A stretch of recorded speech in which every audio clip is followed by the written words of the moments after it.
పవన్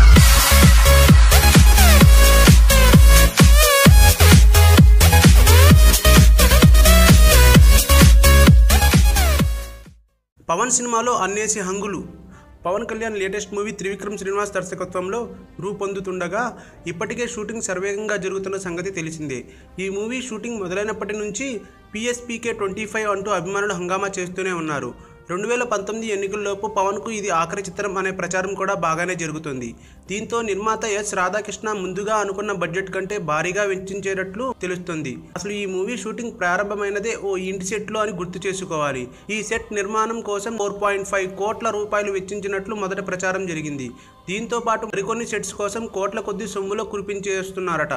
ఓ terrace set కోసమే 1.5 కోటి ఖర్చు చేశారన్నది లేటెస్ట్ టాక్.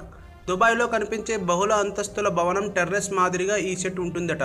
ఇక్కడ తీయాల్సిన సీన్స్ కొన్ని అయినా ఆయా సన్నివేశాలకు ఉన్న ఇంపార్టెన్స్ను దృష్టిలో పెట్టుకుని ఇంత మొత్తాన్ని ఖర్చు పెట్టారని తెలుస్తుంది. మరోవైపు పవన్ ఆఫీస్ సెట్ కోసమే 3 కోట్లు వెచ్చించారని తెలుస్తుంది.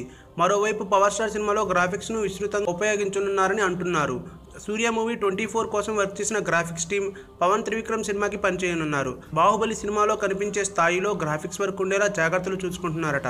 మొదటగా 100 కోట్ల రూపాయలు బడ్జెట్ అనుకున్నా ఇప్పుడు ఈ మొత్తాన్ని నిర్మాత బాగానే పెంచారని తెలుస్తోంది. మరిన్ని టాలీవుడ్ లేటెస్ట్ అప్డేట్స్ కోసం మా ఛానల్ ని సబ్స్క్రైబ్ చేయండి.